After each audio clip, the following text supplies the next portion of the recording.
Okay guys, so meron kumakalat na post ngayon sa social media, no? And this is all about the Wolfgang dating. Meron post dito si Kaiser Constello. So ngayon, sa post na to, yung guy, ang pangalan ng guy is Jan Celirio. And yung pangalan ni girl is Christine Maico Bautista. So guys, disclaimer lang, no? This is all about my my personal opinion only. All comments that I'm going to express here are just purely my personal opinion, and we don't even know what's the whole story behind it. And yun lang, magbibigay lang tayo ng commentary based sa nababasa natin at nakikita natin sa social media. So ano nga ba talaga yung main issue rito, guys? So yung main issue rito is that etong si guy, no, dinala niya yung babae sa restaurant, sa steakhouse na tinatawag na Wolfgang, okay? So yung Wolfgang Steakhouse or best steakhouse dito sa NCR, I think. Medyo siya guys, medyo pricey siya na na steakhouse, meaning talagang you really have to shell out money, no, para makakain ka rito. So ngayon itong si Celirio, nag-post siya sa social media and kasama si Christine, okay? And based sa post, sinabi niya na we're dating like 4 months last February 2023 pero di nag-work. Pero at least solid samahan namin as of now. And yun, pinakita niya, grabe, napakasarap dito, try nyo, promise. Tapos guys, sinabi pa niya sa post na price reveal sa dulo. Tapos pinakita niya yung resibo. Yung total na kinain nila is around 12,444 pesos. So syempre kung magbe-base lang tayo sa ganung post, ang dating nun guys is parang manggagamit ng si Christine, yung babae, syempre dun lang yung parang yun lang yung side of the story na titignan natin na angulo. And then meron pang pinost dito si Celirio, yung guy, na ni Wolfgang date pero di kami nag-work sa isa't isa. Sa dulo outs. So yun na nga yung sinasabi niyang dulo outs, yun yung resibo guys. And after that, meron pa siyang post na first experience is so lit. Thank you Wolfgang Steakhouse. Tapos sad emoji. Ang inang yan. Okay, syempre, alam mo naman sa social media guys, kapag may mga medyo controversial na mga topics, magbabayal talaga yan. And sabi nga ni Christine, yung babae, natulog lang ako, naging manggagamit na. I can provide for myself, I don't need anyone. Kilala ako ng family and close friends ko na ganyan ang mindset ko. Wala akong ginagamit na tao. Before he did that, clear ko sa kanya na friends lang kami since I'm graduating in studies first si Ante. At naintindihan niya yun. Ginagawa niya yan dahil hindi ko sinabi, kundi dahil mahal niya daw ako. Never ako nagpaasa ng tao, alam niya yan. May usapan na kami ni Celirio at clear ang intentions namin dalawa, kaya hanggang ngayon okay ang samahan namin at wala siyang tanim na sama ng loob sa akin. We're not dating, and yes, NBSB ako. So NBSB means no boyfriend since birth.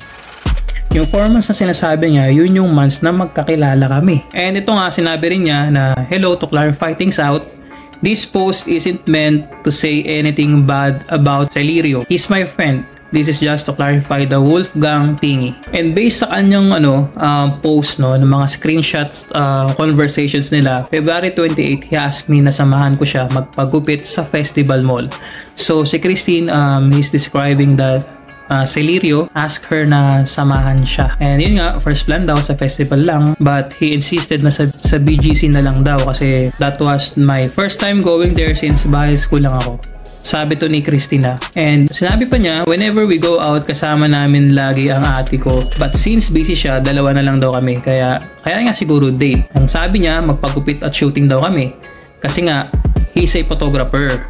And I'm a model, kaya pumayag din ako. Pinasabi niya ni Christine. So mababasa naman natin dito guys na talagang very persistent tong si Guy. And sabi pa nga ni Christine, he always did things that I never asked for. Para I'm grateful. Sinuggest ko sa festi na lang since malapit lang sa amin dalawa at para di na lang mag-grab kasi nga mahal ang pamasahe. Which is totoo naman guys, and Alabang is actually kumbaga yan yung sa sa southern part ng NCR, no? So malapit lang ako dyan guys. I'm from Laguna. Anyway, so yun, ang plano nga is nag-high street na lang sila, pero hindi nga na-mention ni Celirio yung Wolfgang na Steakhouse. So, ayun na. And after that, yun na nga, nangyari na nga yung hindi inaasahan. And sabi pa nga ni Christine ngayon, okay, he asked me saan kami kakain. Ang sagot ko, kahit saan, basta mura lang. But he said, okay, ako bahala. Doon tayo sa deserve mo. Sabi to ni ni Celerio, okay? Sabi niya, gusto niya daw iparana sa akin to dahil first time namin both kumain dito. I wasn't aware sa Wolfgang. Alam niya yun. So, itong si Christine, wala siyang idea about the Wolfgang Steakhouse. Pero alam na nito ni Celerio. Di ko nga alam na famous pala to since di naman ako mahilig sa expensive shit. But he insisted, okay? Gusto niya iparana sa akin to dahil deserve ko daw. Okay. Before lahat ng yan, clear ko na ang intentions ko para di siya umasa. So, he's aware. And, yun na nga guys. Nangyari kasi dito guys, medyo gaya nga na sinabi ko kanina, kung magbe-base lang tayo dun sa post ni Celerio nung guy, mukhang masama nga tong babae, si Christine, okay? But again, when we heard her story, her side of the story, umpisa pa lang naman, clear niya na yung intentions niya for him. Meaning to say, hindi talaga siya dapat umasa kasi wala naman talagang pag-asa. By reading this two sides of the stories, masasabi ko lang kay pare, kay Celerio, hindi mo naman ako una-una, hindi kita babash, okay? These are just my personal opinion and views based sa mga nabasa ko, okay? Sa post. And dapat hindi lang sa'yo kundi sa lahat ng mga kalalakihan din kasama sa atin yung pag-shell out talaga ng kakainin ninyo, okay? Kasi in the first place, ikaw yung nag-aya eh.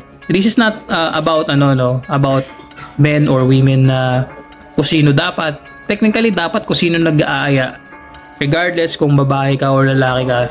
The mere fact na ikaw ang nag-aya, dapat ikaw talaga yung mag-initiate to shell out, okay? Ako as a guy, lalo na kung i-date ko yung babae tapos trip ko, parang hindi ko kaya na mag-aambag siya. Ako nang bahala ron. Kumbaga parang it's on me, okay? It's on me. Unless maging jowa kita. Joke. Kung maging jowa kita, okay lang yun, pre.